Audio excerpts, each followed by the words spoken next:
जो हमको याद रहते हैं वो यूज होने वाले। ठीक है, तो सबसे पहला क्वेश्चन जो मैं करवाने वाला हूं वो आपकी बुक में पेज नंबर 312 पे है। पेज नंबर 312, पेज नंबर 312 पे क्वेश्चन नंबर 1। ठीक है, ये लॉन्ग आंसर टाइप क्वेश्चन है।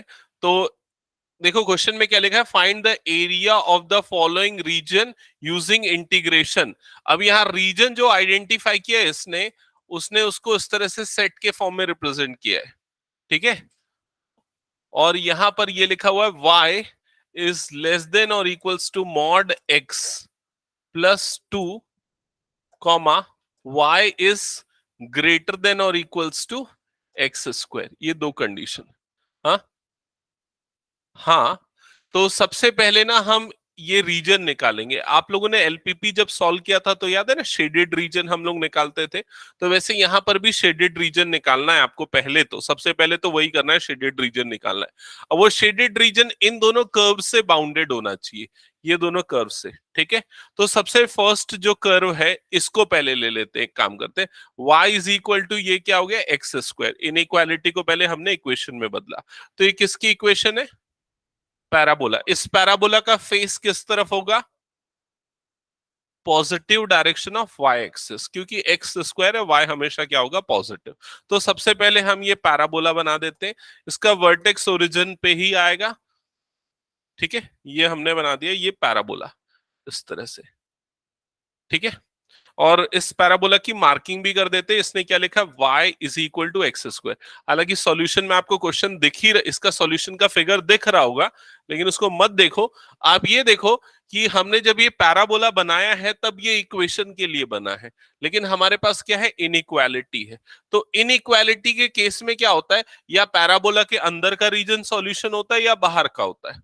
तो कौन सा रीजन इसका सॉल्यूशन है, वो कैसे पता लगाएंगे हम, क्या दिया है। हाँ नहीं नहीं, इसको देख के पहले ये बताओ, अंदर आएगा इस पैराबोला के या बाहर आएगा। कोई भी पॉइंट्स पुट करके चेक करते। जैसे मान लो हमने यहां पर एक पॉइंट ले लिया, इस पॉइंट का कोऑर्डिनेट क्या हो सकता है, 2 3 0,3 हो सकता है, 0,3। अब 0,3 यहां पर पुट करो, x की जगह पे 0, y की जगह पे 3। तो इनइक्वालिटी ट्रू हो रही है क्या, 3 0 से बड़ा होता है, ट्रू है। मतलब इस पैराबोला का अंदर वाला रीजन आएगा, समझ में। अगर मान लो आपने यहां वाला कोई पॉइंट लिया होता, ये वाला पॉइंट क्या होता, मान लो 3,0, अगर ये लिया होता तो x की जगह पे क्या डालते 3, y की जगह पे क्या डालते 0। तो क्या ये इनइक्वालिटी ट्रू होती, नहीं होती।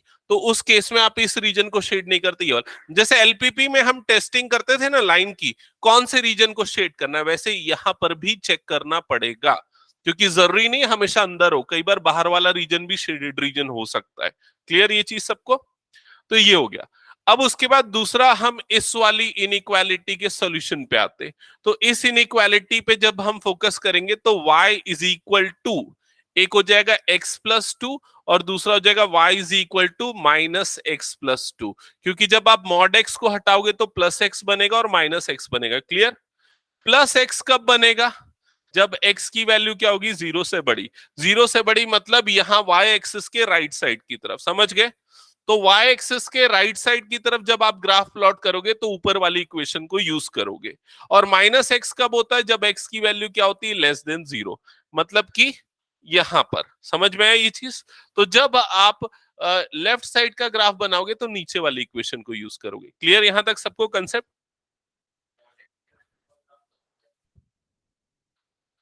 ऐसा कौन बोला, हाँ ठीक है, वो कंसेप्ट मैं समझा, रुक जा 1 मिनट।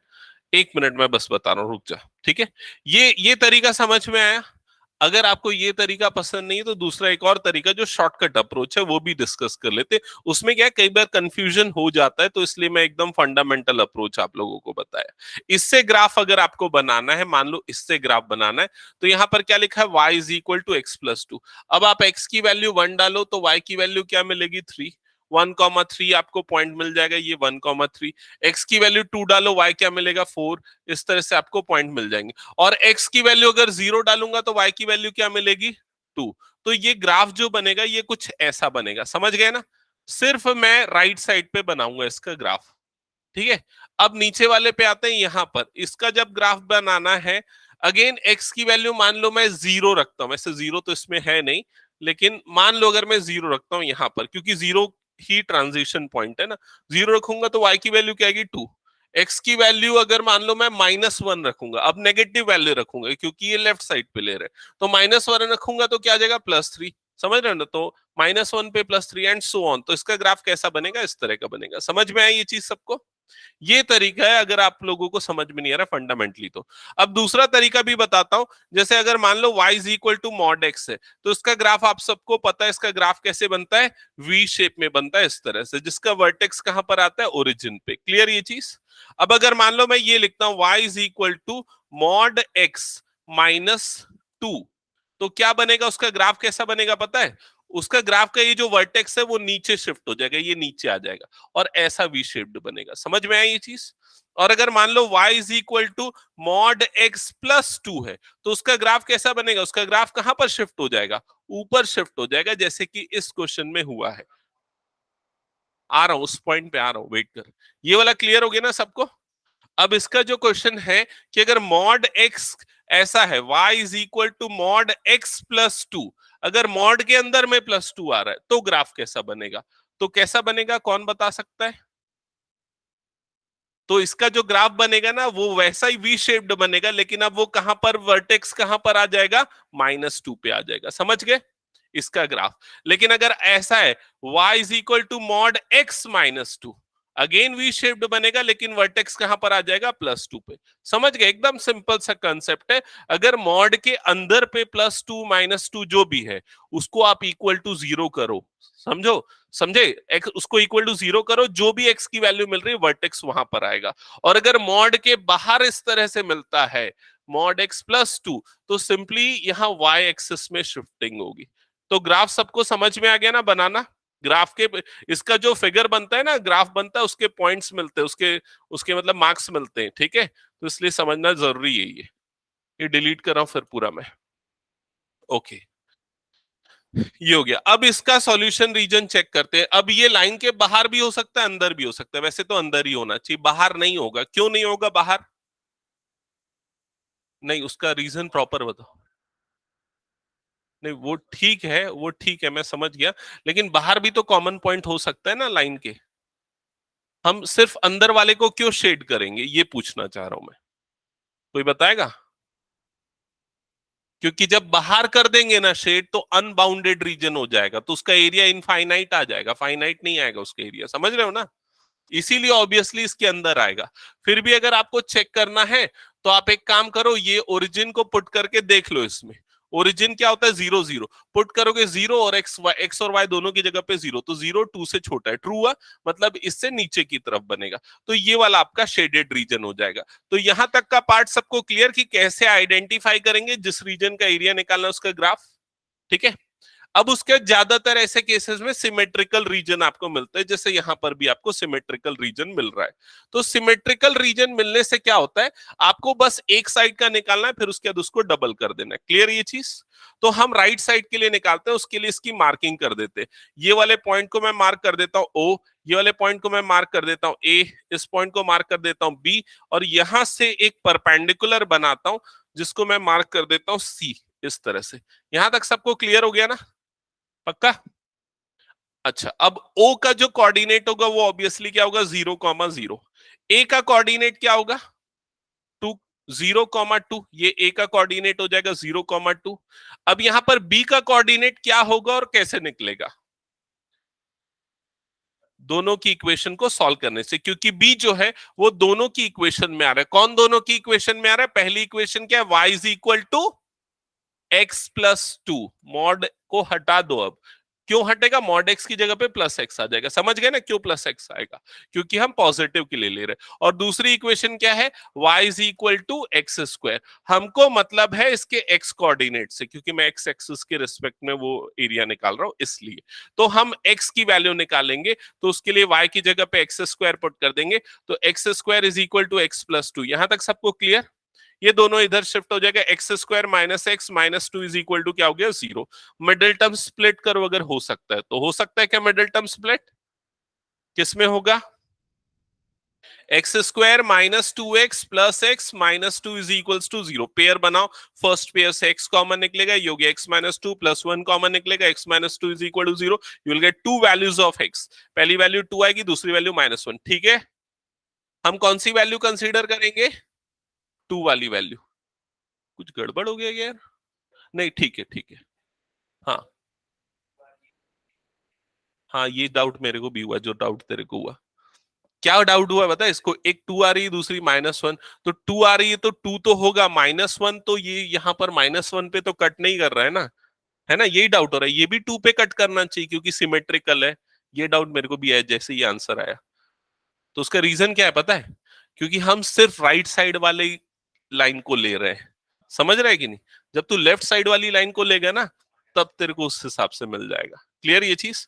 तो यहां पर ये वाला पॉइंट का जो एक्स कोऑर्डिनेट है वो क्या आया? 2। इसका मतलब ये वाले पॉइंट का ए बी, और इसको नाम दे देते सी, इसका भी एक्स कोऑर्डिनेट क्या आ जाएगा? 2। सबको क्लियर यहां तक? अब आपका जो शेडेड रीजन है उसकी बाउंड्री देखो, उसकी बाउंड्री कौन सी है? ओ ए बी सी, ये एक्चुअल में होल रीजन है। और शेडेड रीजन जो है उसकी बाउंड्री ये वाली बाउंड्री, एक तो ये वाली बाउंड्री, दूसरी ये वाली बाउंड्री। क्लियर हुआ सबको ये चीज? तो यहां पर अगर देखा जाए हमको शेडेड रीजन का एरिया निकालना है, तो ओ ए बी सी का एरिया निकालेंगे। ओ ए बी सी, ये ओ ए बी सी जो है वो एक्स एक्सिस से बाउंडेड है, और वाई एक्सिस जो है वो किससे मिलेगा हमको? इस लाइन की इक्वेशन से। समझ में आया ये चीज? तो हम ओ ए बी सी का एरिया निकालने के लिए इसको हम मान लो y जो मिलेगा यहां से, उसको हम मान लो हम y1 ले लेते। क्लियर हुआ ये चीज? तो y1 को dx के रेस्पेक्ट में इंटीग्रेट करेंगे। लिमिट क्या आएगी हमारी? 0 से 2। ठीक है, लेकिन हमको ये वाले रीजन को सब्सट्रैक्ट करना है। तो उस ये वाला रीजन किससे बाउंडेड है? ये वाले कर्व से बाउंडेड है। इस कर्व की से जो y की वैल्यू मिलेगी उसको हम क्या ले लेंगे? y2 ले लेंगे। समझ में? और y2 को उसमें से क्या कर देंगे? सब्सट्रैक्ट कर देंगे। तो जो इसका फॉर्मूला बनेगा, जो बेस फॉर्मूला बनेगा वो कुछ इस तरह का रहेगा। ASR मतलब area of shaded region, that is equal to 2 times 2। क्यों? क्योंकि दोनों तरफ बन रहा है। इंटीग्रेशन, लिमिट कहां से कहां जाएगी? 0 से लेके 2। क्लियर हुआ ये चीज? अब y1 minus y2 dx, y1 minus y2 dx। Clear हुआ ये चीज सबको? y1 किससे लेंगे? लाइन की इक्वेशन से। तो लाइन की इक्वेशन से देखो y1 की वैल्यू आपको दी हुई है, क्या दी हुई है? x plus 2। तो ये हो जाएगा 2 टाइम्स इंटीग्रेशन 0 से 2, और यहां पर ये हो जाएगा x प्लस 2 माइनस y2। तो y2 कहां से मिलेगा? ये कर्व की इक्वेशन से, जिसकी वैल्यू क्या दी हुई? X square, bracket close dx। सबको समझ में आ गया यहां तक? अब इसके बाद कुछ नहीं, इंटीग्रेट करके लिमिट पुट करना है। हाँ, कुछ बोल रहा है? इंटीग्रेट करके लिमिट्स पुट करनी है। तो यहां पर ये 2 एज इट इज, ये x का इंटीग्रेशन हो जाएगा x square upon 2 plus 2x minus x cube upon 3, 0 से 2। अपर लिमिट पुट करना है, लोअर लिमिट तो 0 ही है, तो उससे तो कोई फर्क होना ही नहीं है। तो अपर लिमिट पुट करोगे तो 2 square upon 2 plus 2 into 2 minus 2 cube upon 3, और लोअर लिमिट तो पूरा 0 है, इसलिए मैं उसको नहीं लिख रहा हूं। ठीक है, तो 2 अंडर ब्रैकेट कितना हो जाएगा? ये 2 प्लस 4, 2 प्लस 4 6 हो गया ना। 6 minus 8 upon 3 18, 18 minus 8 10, 10 upon 3 20 upon 3, 20 upon 3 आ रहा है आंसर। 20 upon 3 square unit. सबसे जबरदस्त टॉपिक है ये, बड़े आराम से आप इसका क्वेश्चन बना लोगे अगर समझ गए तो। और ज्यादा चीजें याद नहीं रखनी पड़ती, अच्छी चीज ये इसमें। ज्यादा फॉर्मूले, ज्यादा अलग अलग टाइप के क्वेश्चंस नहीं है, एक ही टाइप के क्वेश्चंस है ज्यादातर। ठीक है, तो स्कोरिंग चैप्टर है बोल सकते हैं। तो पहले ही कर दिए थे ना हमने। ठीक है, चलो नेक्स्ट जो ट्रिकी क्वेश्चन है ना, वो एक्चुअली उसके जस्ट बाद वाला क्वेश्चन है, जो आपको दिख रहा होगा 2019 और 12। ये वाला क्वेश्चन 2020 में आया हुआ क्वेश्चन है। ठीक है, जो अभी हमने सॉल्व किया 2020 का क्वेश्चन था, ये 19 और 12 का क्वेश्चन है, 2019 का आया हुआ क्वेश्चन है। अच्छा राघवेंद्र, तेरे पास ये बुक नहीं है क्या जो जिससे मैं करवाता हूँ? सर कौन सी बुक? एक्चुअली एक बार कभी आएगा तो ले जाना, ये एक प्रीवियस ईयर क्वेश्चंस की एक बुक है, मैंने सारे बच्चों को दिया था। Yes sir, yes sir. ठीक है, 3x minus 2y plus 1 is equals to 0। Second equation है 2x प्लस 3y। बाकी सबके पास तो है ना ये वाली बुक तो? हाँ, minus 21 is equals to 0, x minus 5y plus 9 is equals to 0। आपको बोल रहा है using integration find the area bounded between these three lines. तो इन तीनों लाइन के बीच में बाउंडेड रीजन का एरिया आपको निकालना है। तो सबसे पहले आप कहां फंसोगे पता है? इसका ग्राफ प्लॉट करने में। तो अच्छे से प्लॉट करना है इसका ग्राफ, ठीक है। तो ग्राफ प्लॉट के स्टार्ट करो, इसको सॉल्व करो। सॉल्व करोगे तो याद रहेगा, सुनोगे तो भूल जाओगे।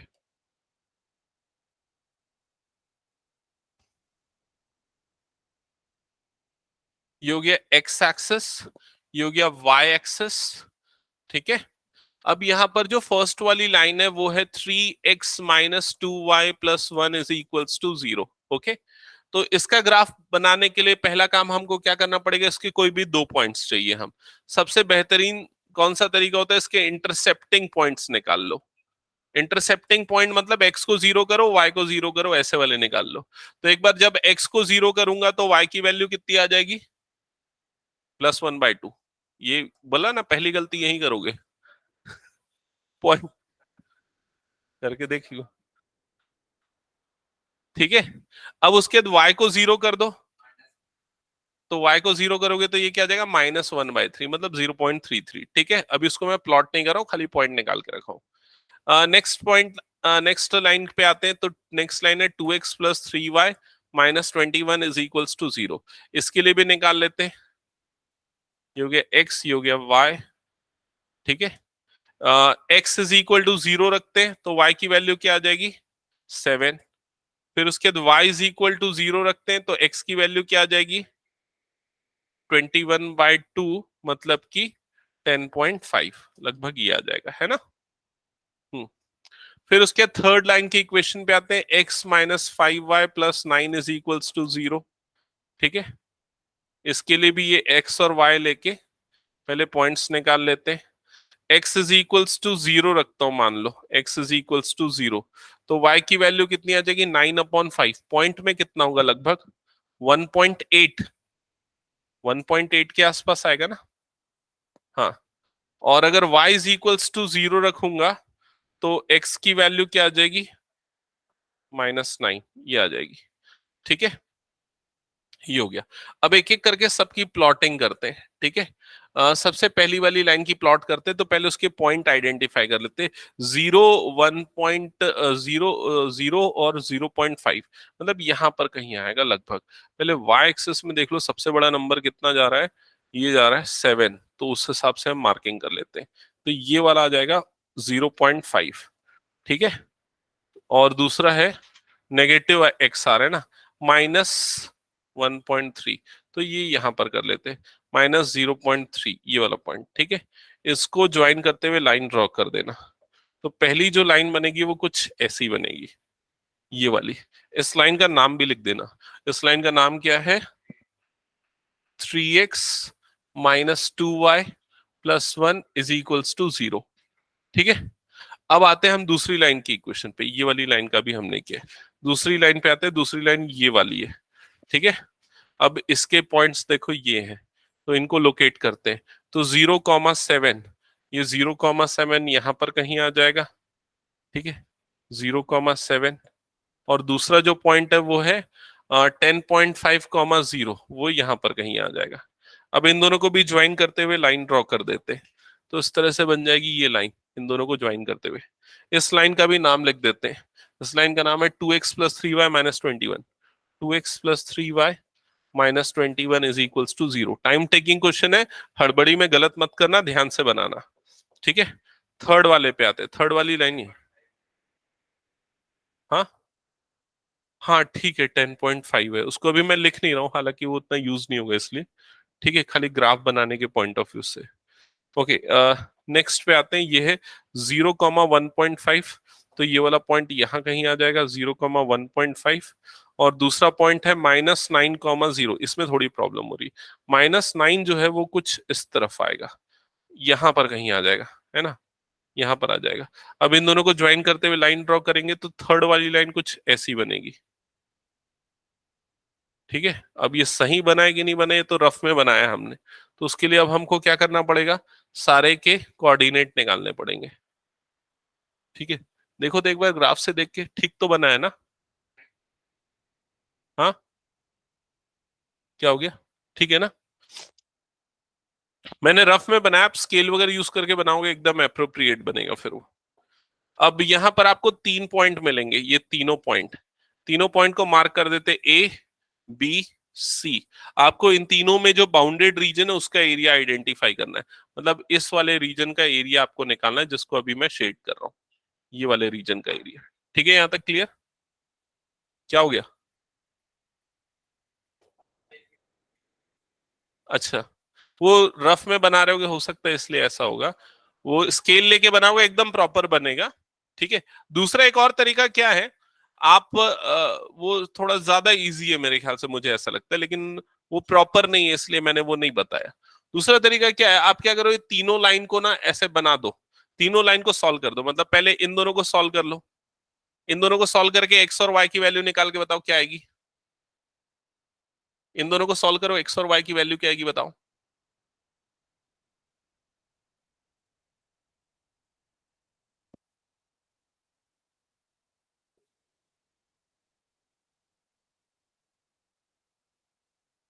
उसमें ये सब पॉइंट निकालना, ग्राफ बनाने की जरूरत नहीं पड़ेगी, वो थोड़ा सा इजी है, लेकिन क्या है, अप्रोप्रिएट नहीं है, इसलिए मैंने उस मेथड को नहीं बताया। सॉल्व कर रहे हो ना ये दोनों को?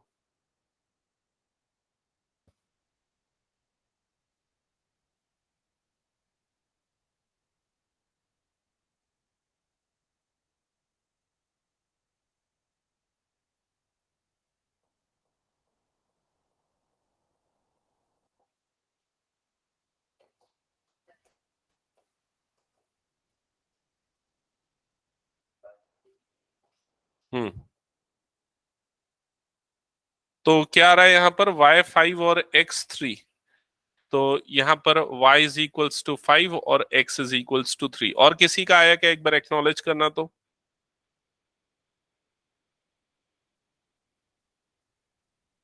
और किसी का आया ऑनलाइन में, या और किसी का ऑफलाइन में, तो बताओ जल्दी। ठीक है, y5 x3। अब ये जो y5 x3 जो आया, ये देखो कौन सी दो लाइन का कॉमन पॉइंट है, ये है ये येलो वाली और ग्रीन वाली लाइन का, मतलब कौन से पॉइंट का कोऑर्डिनेट है ये, दिख रहा है कि नहीं? ये y5 और x3 ये कौन से पॉइंट का कोऑर्डिनेट है, ए का कि बी का कि सी का? ये किसका कोऑर्डिनेट है, सी का।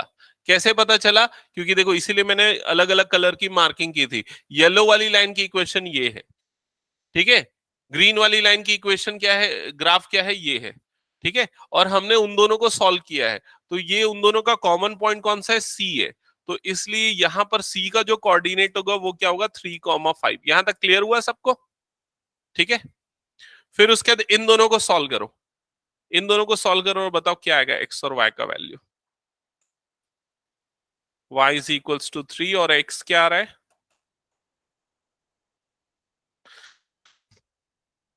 x 6 आ रहा है। चलो चेक कर ले एक बार, सही निकला कि नहीं। 6 2 12, 3 3 9, 9 + 8। ठीक है, इसमें तो 6 और -15, हाँ +15 करेक्ट है। ठीक है, 6,3। तो 6,3 ये कौन से पॉइंट का कोऑर्डिनेट होगा, कौन से पॉइंट का कोऑर्डिनेट होगा देख के बताओ। पॉइंट बी का कोऑर्डिनेट होगा 6,3, समझ गए? फिर उसके नेक्स्ट पॉइंट पे आते हैं, नेक्स्ट ए का, ए का कोऑर्डिनेट निकालने के लिए अब हमको इन दोनों को सॉल्व करना पड़ेगा। इन दोनों इक्वेशंस को सॉल्व करो और ए का कोऑर्डिनेट निकालो।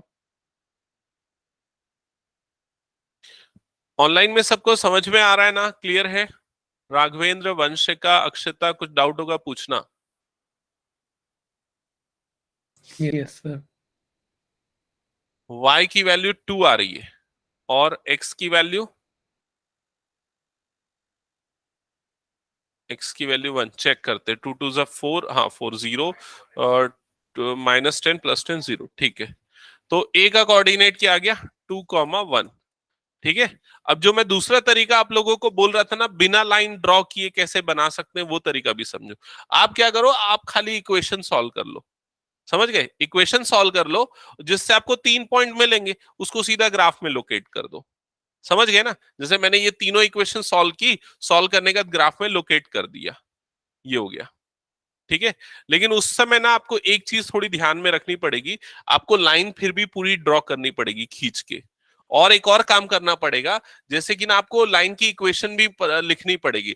जैसे कि मान लो ये वाला जो ए और सी वाला जो पॉइंट है, ए और सी मतलब कौन कौन सा, 3 5 और 2 1, 3 5 2 1, तो 3 5 और ये 2 1, इसमें कौन सा कॉमन लाइन है, तो 3x - 2y + 1 = 0। तो ये वाली लाइन की इक्वेशन क्या होगी, 3x - 2y + 1 = 0। समझ में आया क्या जो मैं बोला, साधना नहीं आया क्या समझ में? अच्छा,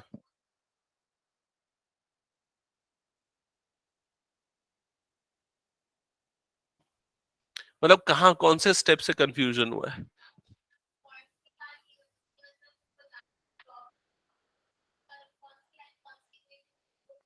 मतलब कौन सा ग्राफ कौन सी इक्वेशन का है वो कैसे पता चलेगा? देखो पहले तो जब बनाओगे खुद से तब तो पता चल जाएगा, लेकिन पॉइंट निकालने के बाद, बिना बनाए पॉइंट निकालने के बाद कैसे पता चलेगा, ये डाउट है तुम्हारा।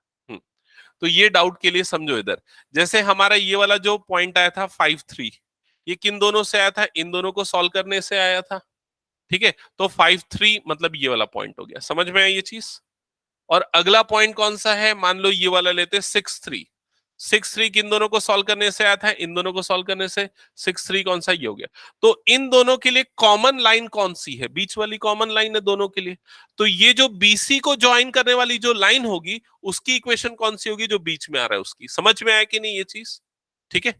अब उसके बाद मान लो अगर आपने ये देखा कि एसी की इक्वेशन क्या है, तो आपने ए का कोऑर्डिनेट क्या है, 2 1, तो ये पॉइंट ए था। और सी का कोऑर्डिनेट क्या है, 3 5, तो ये सी है, पॉइंट सी है। अब ए और सी का अगर कोऑर्डिनेट निकालने के लिए कॉमन इक्वेशन कौन सी, तो सी के लिए हमने इन दोनों की इक्वेशन को सॉल्व किया था, ए के लिए हमने इन दोनों की इक्वेशन को सॉल्व किया था। तो कॉमन लाइन कौन सी आ रही है, ये वाली आ रही है। इसलिए एसी की जो इक्वेशन होगी वो कौन सी होगी, ये वाली होगी। समझ में आई ये चीज? अब उसी तरीके से थर्ड लाइन जो बच गई वो कौन सी बच गई, ए बी। तो ए बी के लिए देखो, ए और ये वाला पॉइंट है बी। ठीक है, तो ए बी के लिए देखो, बी के लिए इन दोनों को सॉल्व किया और ए के लिए इन दोनों को सॉल्व किया, तो कॉमन लाइन कौन सी आ रही है, ये वाली आ रही है। तो इसलिए ए बी की जो इक्वेशन होगी वो कौन सी हो जाएगी, x - 5y + 9 = 0। समझ गए ना ये पॉइंट निकाल के कैसे इक्वेशन निकालना है? ओके। ये करने के बाद जो नेक्स्ट टारगेट है, शेडेड रीजन का एरिया निकालने का।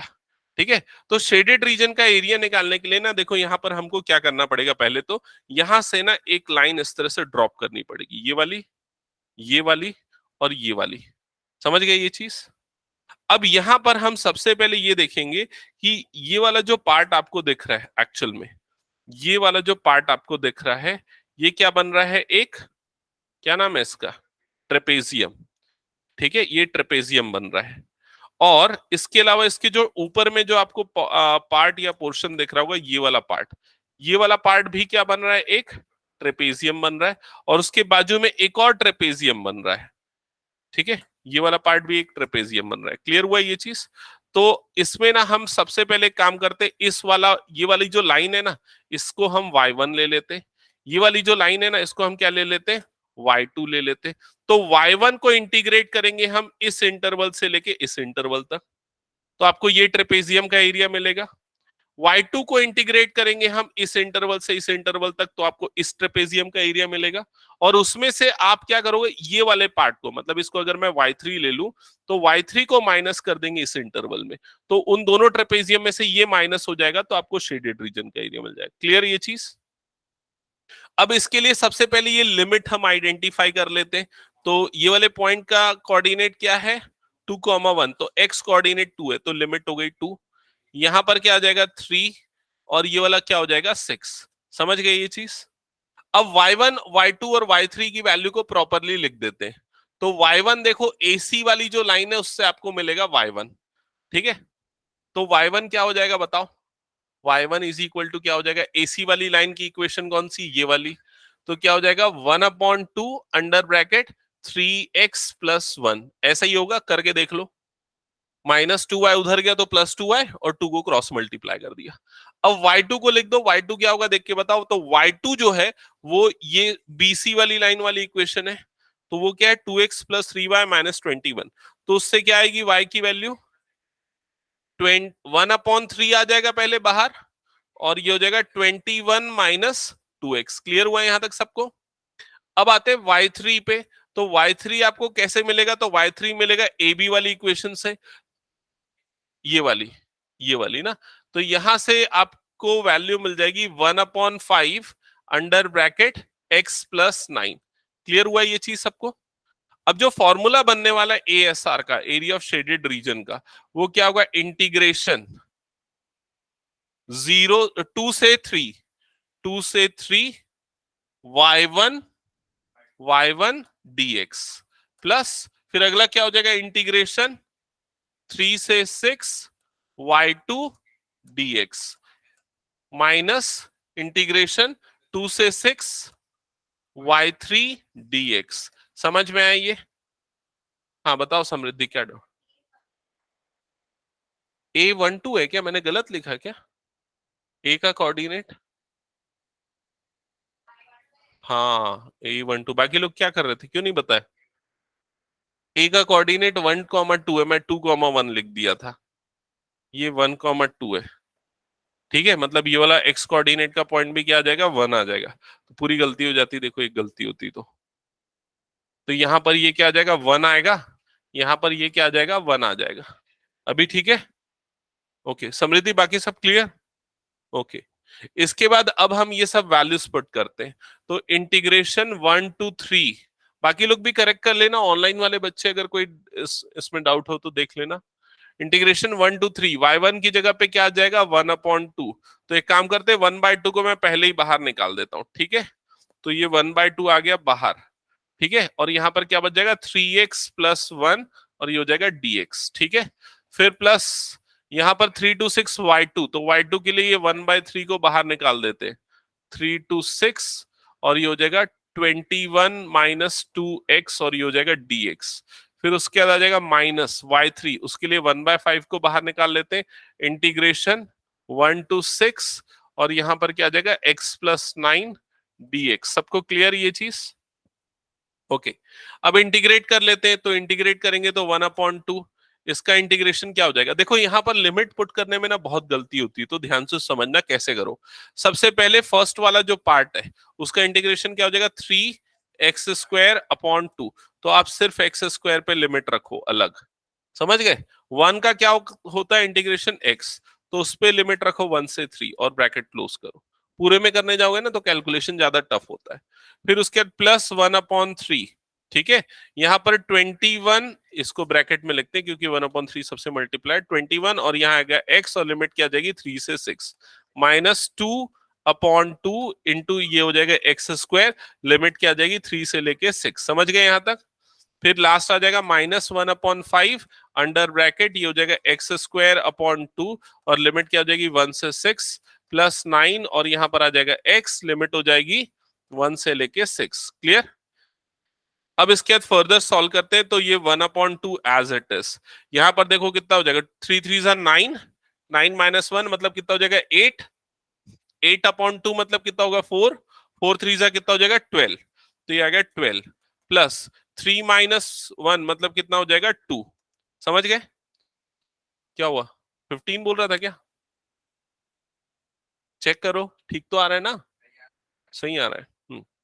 प्लस 1/3 अंडर ब्रैकेट, ये कितना हो जाएगा? 6 माइनस 3 मतलब 3, 3 इंटू 21 मतलब कितना हो जाएगा? 63। ठीक है, ये 2 2 तो कट चुका है। 6 स्क्वायर कितना होता है? 36। 36 माइनस 9 कितना होता है? 27। ठीक है, तो यहां जाएगा -27। क्लियर यहां तक सबको? ठीक है, फिर उसके बाद ये आ जाएगा -1/5 अंडर ब्रैकेट 6 का स्क्वायर कितना होता है? 36 माइनस 1 मतलब 35। तो ये कितना हो जाएगा? 35/2 प्लस 6 माइनस 1 मतलब 5, 5 9 से कितना हो जाएगा? 45। यहां तक क्लियर हुआ सबको? आगे का कैलकुलेशन करते हैं। देखो इधर ये कितना हो जाएगा? 14, 14/2 मतलब ये आ जाएगा 7। इन दोनों का डिफरेंस कितना आएगा? 36, 36/3 मतलब कितना हो जाएगा? ये 12 माइनस 1/5, इधर ये कितना हो जाएगा? 90, 90 और ये इतना 125 इंटू 125 डिवाइडेड बाय 2, तो 5 से कटेगा 5 2 ज़ा 10, 5 5 ज़ा 25, तो -25/2। इन दोनों का एडिशन हो जाएगा 19 -25/2। फिर उसके बाद ऐड करेंगे 38 -25/2। कितना आ जाएगा डिफरेंस? 13/2, मतलब कि 6.5। चेक करो तो हाँ सही है। समझ में आया? तो कितने बार आप लोगों की गलती कहां कहां पर हो रही है, इसको आइडेंटिफाई करो। ठीक है, 36 -27 में क्या गलती हुई है, या जो भी देखो, जैसे कोऑर्डिनेट हमने सही निकाला लेकिन पुट करने में गलती हो गई, या इक्वेशन ड्रॉ करने में। तो अगर आपको परफेक्शन और फुल मार्क्स चाहिए तो ये सारी चीजें रेक्टिफाई होनी चाहिए एक बार में। ठीक है, ओके, आगे बढ़े नेक्स्ट क्वेश्चन पे। तो नेक्स्ट क्वेश्चन हम एक सर्कल वाला ले लेते हैं कोई सा। थर्ड नहीं लेता यार, मैं फिफ्थ लेता हूँ, वो अच्छा लग रहा है। थर्ड वाला तो ऐसे ही है, इजी है। फिफ्थ वाला 2020 में भी आया हुआ है, 2014 में भी आया हुआ है, तो इस क्वेश्चन को मैं ले रहा हूं। ठीक है, हटा दो इसको मैं।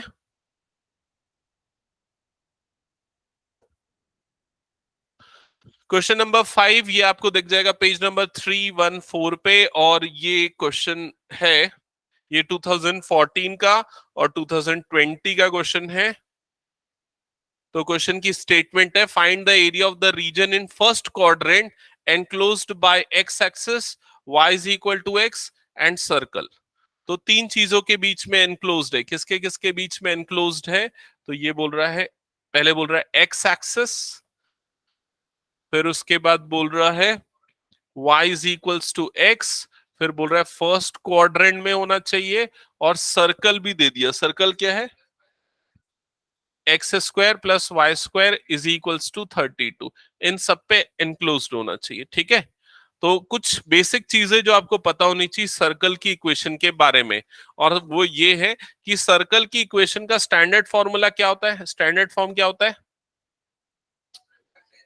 x माइनस एच का whole square plus y minus k का whole square is equal to r square, ये होता है स्टैंडर्ड फॉर्म। ठीक है, यहां पर ये स्टैंडर्ड फॉर्म से हमको क्या पता चलता है कि सर्कल का जो सेंटर है उसका कोऑर्डिनेट क्या है? h, k, और सर्कल का जो रेडियस है वो कितना है? r। समझ गए ये चीज? ठीक है, तो कई बार हो सकता है सर्कल का सेंटर ओरिजिन पे ना हो, तो उसके लिए कहां पर है, उसके लिए ये करना पड़ेगा, ये कंपेयर करके निकालना पड़ेगा। फिलहाल अगर इस क्वेश्चन की बात करें, तो इस क्वेश्चन को जब आप कंपेयर करोगे तो h की वैल्यू क्या आ रही है? 0। k की वैल्यू क्या आ रही है? 0, मतलब सर्कल का सेंटर कहां पर है? ओरिजिन पे। और आर स्क्वायर की वैल्यू कितनी आ रही है? 32, मतलब आर की जो वैल्यू है वो कितनी होगी? √32। √32 कितना होता है? 4√2 होता है। 4 का स्क्वायर 16 और √2 का स्क्वायर 32। ठीक है, तो ये हो गया। तो ये हमको पता चल गया कि भाई ये सर्कल की डिस्क्रिप्शन है, उसकी डिटेल्स है। अब हम एक काम करते हैं, इसको हम सबसे पहले ग्राफ बना लेते हैं इसका। तो उसके लिए हमने बना दिया पहले एक्स एक्सिस, हमने सबसे पहले बना दिया एक्स एक्सिस। ठीक है, और यहां पर हमने बना दिया वाई एक्सिस, ये वाई एक्सिस। मैं फर्स्ट क्वाड्रेंट पे ज्यादा फोकस कर रहा हूँ, इसको छोटा करते हैं थोड़ा सा। फर्स्ट क्वाड्रेंट पे इसलिए ज्यादा फोकस कर रहा हूँ क्योंकि क्वेश्चन में बोल रहा है फर्स्ट क्वाड्रेंट पे होना चाहिए वो जो रीजन है। तो ये एक्स एक्सिस और वाई एक्सिस मैंने इस तरह से बना दिया। अब इसके बाद एक सर्कल बना देते हैं इसके अंदर। ये हो गया, मान लो वो सर्कल, इस तरह से वो सर्कल बन रहा है। क्लियर है यहां तक सबको? ठीक है, सर्कल का जो सेंटर है, सर्कल का सेंटर कहां पर है? ओरिजिन पे, तो ये हो गया 0,0।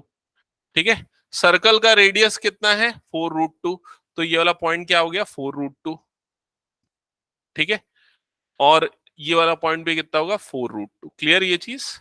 अब फिर से आते हैं क्वेश्चन पे। तो क्वेश्चन में क्या बोल रहा है? Find the area bounded between x axis first quadrant. तो पहले ये देखो, फर्स्ट क्वाड्रेंट एक्स एक्सिस और ये सर्कल, ये हो गया। एक और चीज बोल रहा है, एक लाइन है, लाइन की इक्वेशन क्या है? y is equals to x.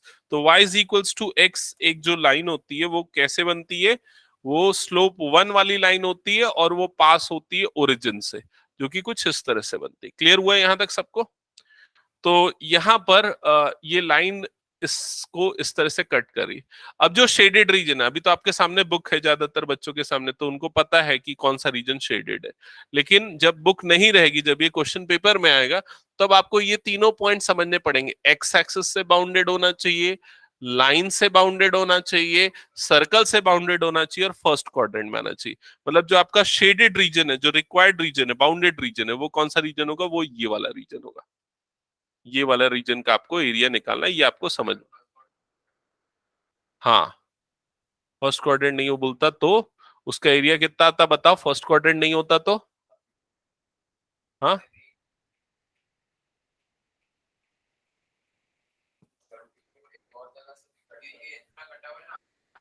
वो नीचे तक जाता ना, लेकिन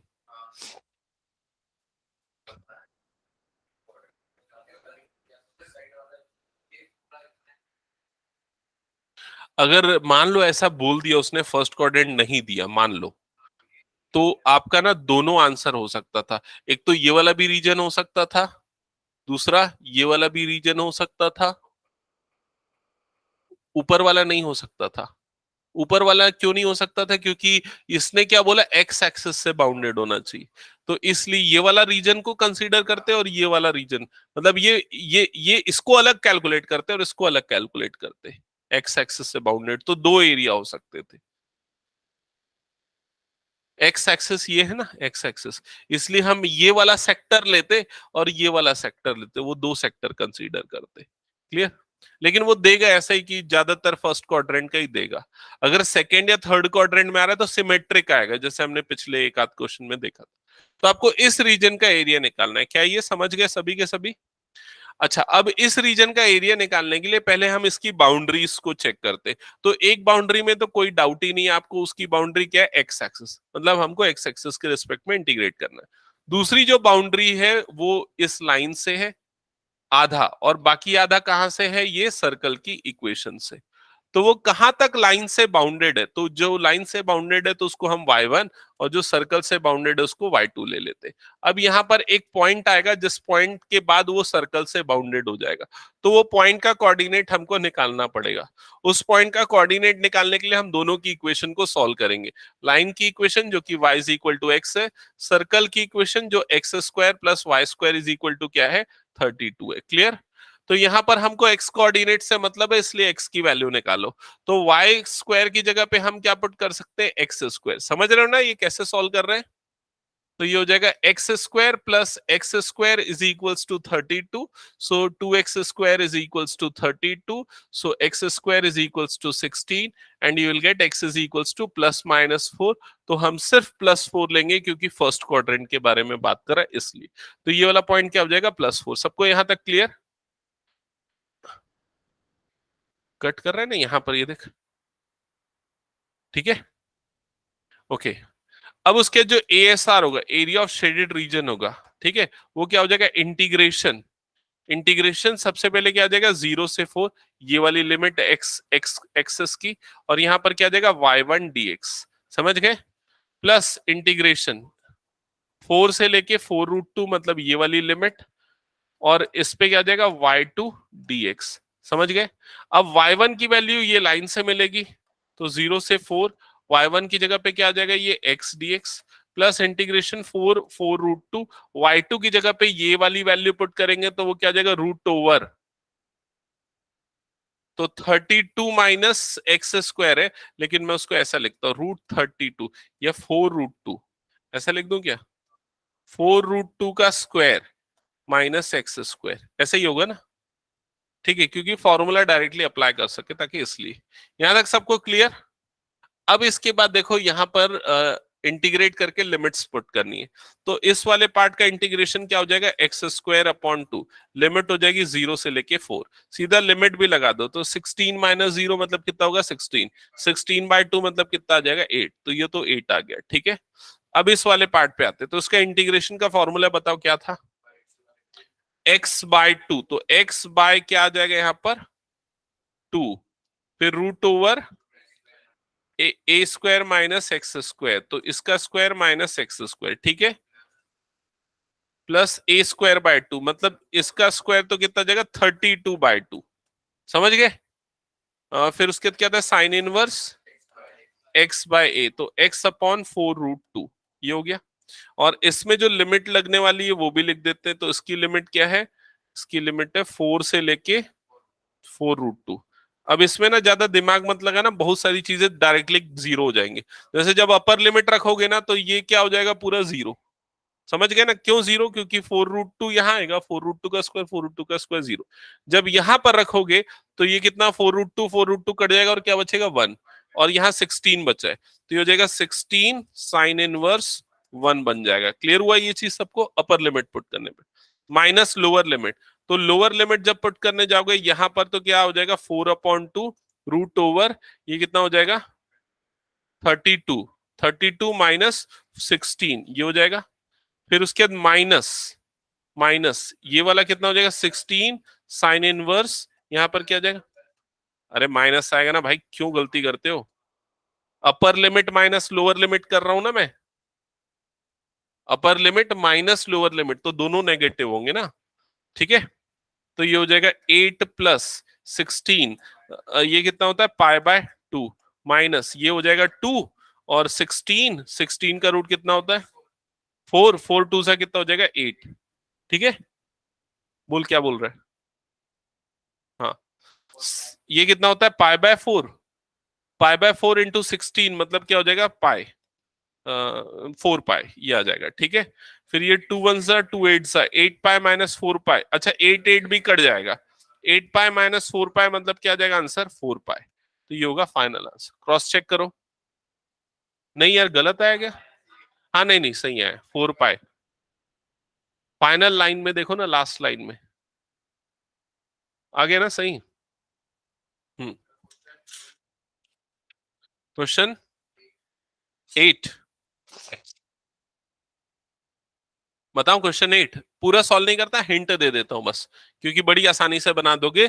सुनो इधर क्वेश्चन 8 जो लिखा हुआ है, क्वेश्चन 8 में आपको इस तरह का क्वेश्चन अभी थोड़ी देर पहले हमने डिस्कस किया था, x comma Y such that mod x minus 1 less than और equals to y less than और equals to root over 5 minus X square.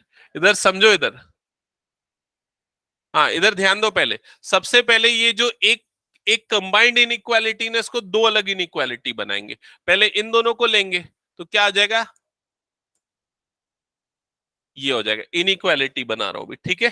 फिर उसके बाद इसको लेंगे तो y इज लेस देन और इक्वल्स टू √5 माइनस, ये हो जाएगा। समझ में आई ये चीज सबको, ठीक है। एक मिनट फिर भी मैं बता रहा हूं, ये हो जाएगा इस तरह से इज इक्वल टू वाई, और ये जब y is equals to √5 minus X square, squaring करेंगे तो क्या हो जाएगा y square is equal to 5 minus X square, तो X square plus Y square is equals to क्या हो जाएगा 5। यहां तक समझ गए।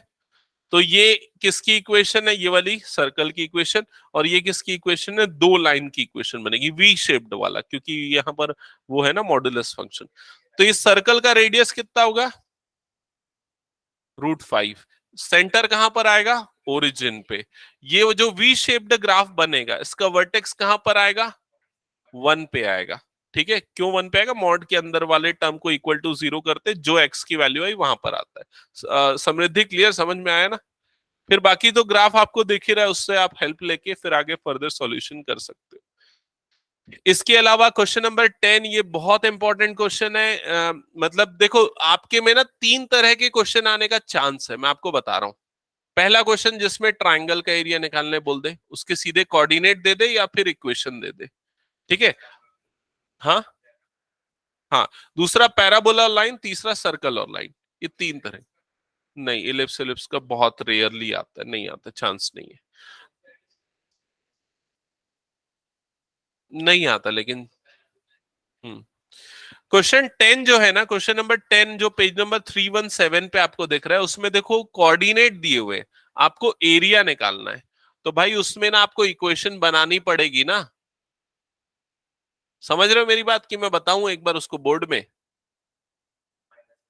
आप कौन सा फॉर्मूला लगता है, 2 point form, y minus y1 is equal to y2 minus y1 upon x2 minus x1 into x minus x1, तो उससे आप इक्वेशन बनाओगे फिर सॉल्व होगा। इसके बाद तो लगभग वैसा ही क्वेश्चन है, ज्यादा कुछ टफ है नहीं। मैं आप लोगों को बता देता हूँ कौन कौन से क्वेश्चन मस्ट है एकदम सॉल्व करने के लिए, उसको करना ही है। तो जैसे अभी मैंने क्वेश्चन 8 ये जो बताया, इसको कम सॉल्व करना ही है, ये होमवर्क है। नोट डाउन कर लो। ये question 8 page number 316, question 10 page number 317,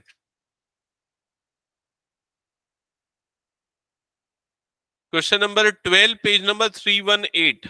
ये थोड़ा कम है इंपॉर्टेंट, लेकिन फिर भी। क्वेश्चन नंबर 14 पेज नंबर 319, ये इंपॉर्टेंट है, इसको करना है। Question number 15 page number 320, question number 19 page number 323। देखो क्वेश्चन नंबर 19 पेज नंबर 323 जो है उसमें लिखा हुआ है बकायदा, क्या लिखा हुआ है? स्केच द ग्राफ, है ना। मॉडुलस फंक्शन का ग्राफ स्केच करना है, तो मैंने बता दिया ना कैसे स्केच होता है, बड़ा इजी है। 4 तरीके हैं। वी बनेगा, वी का जो वर्टेक्स है वो कहां पर आएगा, वो डिपेंड करेगा क्या फंक्शन। ठीक है, तो इसका वर्टेक्स कहां पर आएगा? -1 पे। ठीक है, अरे छोड़ो, उसके एक्सप्लेनेशन पे नहीं जाना है तुमको, तुमको इंटीग्रेशन पे ध्यान देना है। ठीक है, ओके। इसके बाद बस हो गया, और क्या है, खत्म ये चैप्टर। कुछ पूछना है, कोई क्वेश्चन तो बता दो, मैं एक्सप्लेन कर देता हूँ। प्रोफिशिएंसी से ना, तुम लोग इस पे ना वही लाइन वाले पे ज्यादा ध्यान देना, मतलब 2 कर्व पे मत जाना। हाँ, प्रोफिशिएंसी से अगर क्वेश्चन बनाने के लिए चाहिए तो मैं बता देता हूँ अच्छे 2-3 क्वेश्चन। एक तो ये वाला क्वेश्चन, इलिप्स वाला एक क्वेश्चन है, वो है पेज नंबर 324 पे, क्वेश्चन नंबर 14। ये दिख रहा है ना, 2014 और 2010 में आया है, देखा? इस क्वेश्चन को बना लेना। इसको ग्राफ बताऊं या हो जाएगा? ये हो जाएगा ना। इलिप्स का जो मेजर एक्सिस है वो किसके अलोंग बनेगा? एक्स एक्सिस के।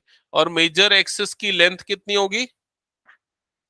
6। सेमी मेजर एक्सिस 3 होगा। हाँ, 3 इधर 3 इधर। हाँ, ठीक है। बाकी वो जो लाइन है, लाइन का कौन सा फॉर्म दिया हुआ है? Intercept form. एक्स एक्सिस को 3 पे और वाई एक्सिस को 2 पे इंटरसेप्ट कर रहा है। ठीक है, तो वो तो बन जाएगा 14th क्वेश्चन। और इसके अलावा कौन सा क्वेश्चन देगा जी?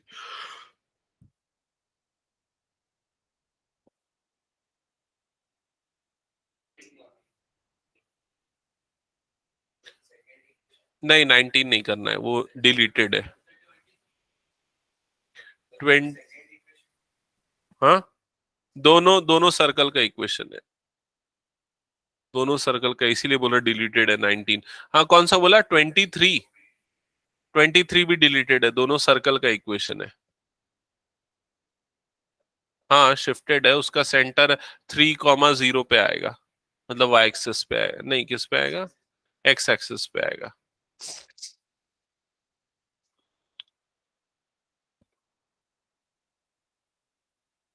हो जाएगा ना ये।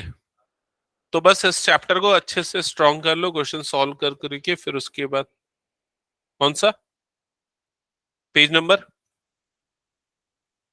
15th। टेंजेंट एंड नॉर्मल पे बेस्ड है, वो मत करना। वो टेंजेंट एंड नॉर्मल डिलीट हो गया ना तुम लोग के उससे। ठीक है, नेक्स्ट क्लास में डी चालू करेंगे, डिफरेंशियल इक्वेशन। एक बार छोटा सा ब्रीफ आइडिया लेके आ जाना। ठीक है, उसमें डी में L D, homogeneous variable, separable, छोटे मोटे, डिग्री। अच्छा, डिग्री और ऑर्डर का एक क्वेश्चन पक्का आता है 1 मार्क का, तो हम उसी पे फोकस करेंगे। एक तो 1 मार्क वाले पे, दूसरा फिर वो एल डी का 4 मार्क है ना शायद, लीनियर डिफरेंशियल या होमोजीनियस या वेरिएबल सेपरेबल। ऑप्शन देगा आपको 2 में, जिसमें एक एलडी तो पक्का होगा और दूसरा वाला जो है वो होमोजीनियस या वेरिएबल सेपरेबल हो सकता है। ठीक है, ओके, सो एंड करें फिर आज की क्लास। अक्षिता, वंश का कोई डाउट है? No sir. ओके, आज ही बोले थे क्या टेस्ट? अभी मुझे तो नहीं भेजे, आकाश सर से पूछता हूँ। ठीक है, सो एंड कर रहा हूँ क्लास में।